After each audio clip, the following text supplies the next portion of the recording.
सब लोग हाथ उठाकर इनका स्वागत और सत्कार कीजिए। माननीय अखिलेश यादव जा रहा है, कई दलों को साथ लिया है और बहुत जल्दी और दलों के साथ भी आने वाले समय में गठबंधन होगा। लगातार समाजवादी पार्टी जोड़ रही है लोगों को, लगातार समाजवादी पार्टी जोड़ने का काम कर रही है, दलों को जोड़ रहे हैं, किसानों को, मजदूरों को, नौजवानों को, व्यापारियों को, आज चाहे वो अगड़े हों, पिछड़े हों, सबको जोड़ने का काम समाजवादी पार्टी कर रही है। और जोड़ करके हम आपको कहना चाहते हैं, ये दूसरे दलों की सरकार तो आपने देख ली है, इन्होंने आपको धोखा दिया, आपको जो लालच दे करके वोट ले लिया, आपको सपने दिखा करके वोट ले लिया। लेकिन हमारे ये पिछड़े जानते होंगे, कश्यप समाज के लोग जानते होंगे, इन्होंने पूरी ईमानदारी से भारतीय जनता पार्टी को वोट दिया, लेकिन सत्ता में आने के बाद इनके हक और सम्मान को छीनने का काम किया। आप तो मुख्यमंत्री बनवा रहे थे, हमें याद है वो चुनाव, यही हमारे निषाद, कश्यप, बाथम समाज के लोग मुख्यमंत्री के लिए दे रहे थे वोट कि उनका सम्मान बढ़ेगा, उनको भी हक मिलेगा। लेकिन सरकार बनने के बाद बताओ आपको क्या मिला है? बताओ, आपके समाज के लोग आए हैं, जिम्मेदार लोग हैं, क्या मिला आपको? और जो कुछ मिला भी है आपको, ये सरकार अगर सत्ता में रही तो सब कुछ छीन लेगी। बाबा साहब भीमराव अम्बेडकर जी ने जो संविधान लागू किया था, जिसके कारण अधिकार और सम्मान मिल रहा था, जिस तरीके से सरकार फैसला ले रही है, आने वाले समय में वो भी आपका छिन जाएगा, आपके हाथ में कुछ नहीं बचेगा। यही सरकार है जिसने भरोसा दिया था नौकरी देंगे, रोजगार देंगे, किसानों की आय दोगुनी कर देंगे। हमारे किसान भाइयों, बताओ किसान भाइयों,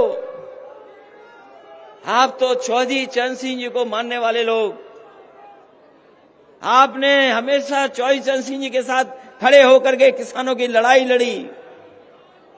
आज हमारे किसान भाइयों बताओ, जब से सरकार भारतीय जनता पार्टी की बनी है, आपकी आय बढ़ी है कि आपकी आय घट गई है? जरा हिसाब किताब लगा करके बताओ, हिसाब किताब लगाओ, आपकी आय बढ़ी है कि आय घट गई? यही भारतीय जनता पार्टी के लोगों ने कहा कि हम किसानों की आय दोगुनी कर देंगे, आय दोगुनी हो जाएगी। किसान भाइयों बताओ, आय कहां दोगुनी हो गई आपकी? आय दोगुनी नहीं हुई, महंगाई बढ़ गई। महंगाई कहां पहुंच गई? महंगाई हमारे लोग, ये बुजुर्ग साथी हैं, नौजवान हैं, इन नौजवानों को याद होगा कि बताओ 2014-17 में डीजल पेट्रोल की कीमत क्या थी? आप मुड़ करके देखो, मुड़ करके देखो, आप पीछे का हिसाब किताब लगाओ, डीजल पेट्रोल की कीमत क्या थी? क्या कीमत थी उस समय डीजल पेट्रोल की, जिस समय किसानों की आय दोगुनी का वादा किया था? और आज बताओ 100 के पार चला गया पेट्रोल के, क्या नहीं चला गया? 100 रुपए हो गया कि नहीं हो गया? हमारे इन्हीं लोगों को भरोसा दिलाया था कि चप्पल पहनने वाले लोगों को हवाई जहाज में बैठाने का काम करेंगे। याद है कि नहीं याद है कि हवाई चप्पल वाले हवाई जहाज में चलेंगे? और इन्होंने पेट्रोल इतना महंगा कर दिया है कि अगर मोटरसाइकिल चलाना चाहोगे तो मोटरसाइकिल भी नहीं चल पाएगी। ये महंगाई बढ़ गई है। और जो 3 कानून लागू हो गए हैं, ये जो 3 कानून हैं, अभी तो आपके फसल की कोई कीमत नहीं मिल रही है। ये जिस समय 3 कानून लागू हो जाएंगे, आपके खेत भी नहीं बचेंगे और ये बड़े बड़े उद्योगपति आकर के खेतों की मेड़ तोड़ करके आपके खेतों पे कब्जा कर करके आपको मजदूर बनाने का काम करेंगे।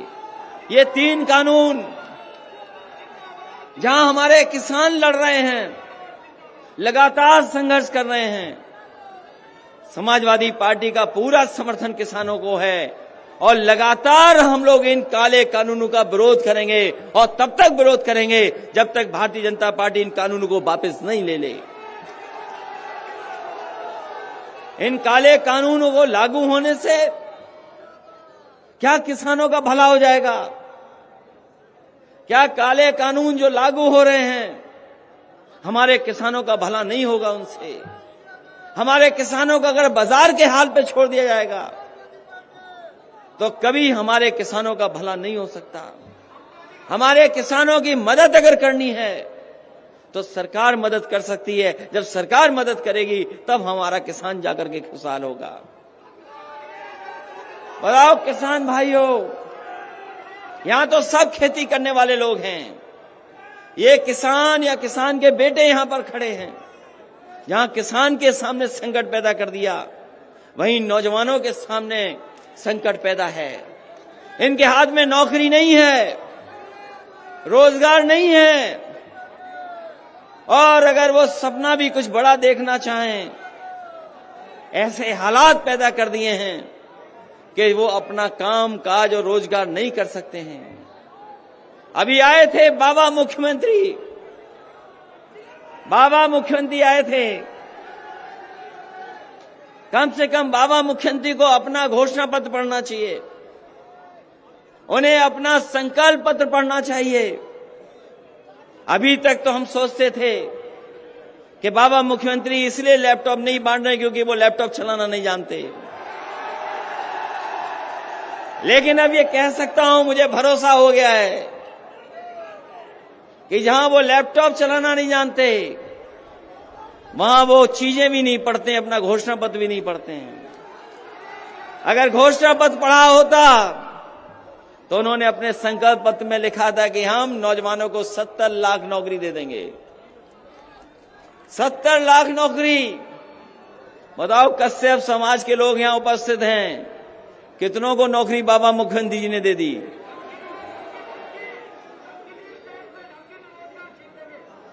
कोई नौकरी दी हो तो बताओ। और वो दिन याद करो जब एक बार बाबा मुख्यमंत्री जी कह रहे थे कि हम पे नौकरी तो बहुत है लेकिन हमारे नौजवानों में टैलेंट नहीं है। याद है कि नहीं याद नौजवान साथियों? एक बार मुख्यमंत्री जी से पूछा कि आप नौकरी नहीं दे रहे हो, इन नौजवानों को रोजगार नहीं दे रहे हो, तो हमारे मुख्यमंत्री जी कह रहे थे कि नौकरियां तो बहुत हैं, रोजगार तो बहुत हैं, लेकिन नौजवानों में टैलेंट नहीं है। इसलिए साथियों तय करो आपको कौन सा मुख्यमंत्री चाहिए, कौन सी सरकार चाहिए।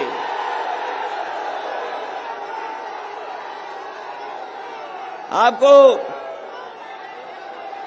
योग्य सरकार चाहिए कि वैसी सरकार चाहिए?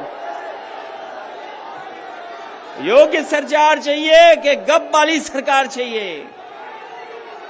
अभी आकर के याद दिला गए कि पलायन हो गया है, पलायन।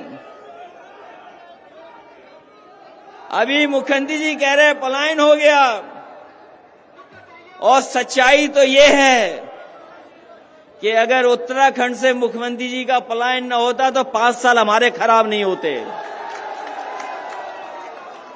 अगर उत्तराखंड से पलायन होकर के यहां ना आते तो 5 साल हमारे खराब नहीं होते। याद करो 5 साल में समाजवादियों ने क्या क्या काम करके दिखाए। ये जो कभी कभी एम्बुलेंस आप बुलाते हो फोन कर करके, जिस समय कोरोना था लोगों के बाहर नहीं निकल सकते थे, अपने घरों में बंद कर दिया था, आप घरों से नहीं निकल सकते थे बीमारी में। इस सरकार ने न दवाई दी, न अस्पताल दिया, न ऑक्सीजन दी। हमारे तमाम गरीब अनाथ छोड़ दिए, उन्हें सही समय पे इलाज नहीं मिला। और सच्चाई ये है कि भारतीय जनता पार्टी ने अगर सही समय पर ऑक्सीजन दे दी होती तो हमारे गरीबों की इतने बड़े पैमाने पे जान नहीं जाती, बहुत से गरीबों की जान बच जाती। इन्होंने कोरोना में कोई इंतजाम नहीं किया, जनता को अनाथ छोड़ दिया। और यही सड़कों पर आपने देखा होगा, जिस समय लॉकडाउन हुआ हमारे मजदूर घर जाने के लिए तकलीफ और परेशानी में पैदल चलते रहे। कोई इंतजाम सरकार ने नहीं किया। अगर किसान और गरीब अपने घर जाना चाहता था, इलाज चाहता था, उस समय सरकार ने अनाज छोड़ दिया था। अगर कोई चीज काम आ रही थी उस समय पर, तो वही समाजवादी सरकार में एम्बुलेंस 102 और 108 ने गरीबों की मदद करने का काम किया था। ये सुधार लाए थे हम। और यही सुधार नहीं, ये हमारे बाबा मुख्यमंत्री जी को समझते ही नहीं है। बहुत कह रहे कानून व्यवस्था ठीक की है, बहुत दावा करते हैं कि कानून व्यवस्था ठीक की है। बताएं मुख्यमंत्री जी, पूरे देश में कहीं भी पुलिस किसी की हत्या कर रही हो तो बताओ। और एक उदाहरण नहीं, हम कई उदाहरण उत्तर प्रदेश के दे सकते हैं, जहां पर बीजेपी की सरकार में निर्दोष लोगों की हत्या हो गई। कौन भूल जाएगा गोरखपुर, एक व्यापारी अपने साथियों के साथ कारोबार और गोरखपुर को घूमने गया था। उसे नहीं पता था कि गोरखपुर में क्या हो जाएगा उसके साथ। एक व्यापारी कानपुर का अपने कारोबार की लेकर के और गोरखपुर को देखने गया। रात में पुलिस आई, उसके कमरे में पूछताछ के बहाने इतना मारा कि उस व्यापारी की वहीं जान चली गई। बताओ कौन दोषी है? कोई दोषी अगर है तो भारतीय जनता पार्टी की सरकार दोषी है। जो मुख्यमंत्री अपने यहां, अपने गांव में, घर में, गृह जनपद में अगर व्यापारी को सुरक्षित नहीं रख सकता है तो उससे कानून व्यवस्था की कोई उम्मीद नहीं की जा सकती है।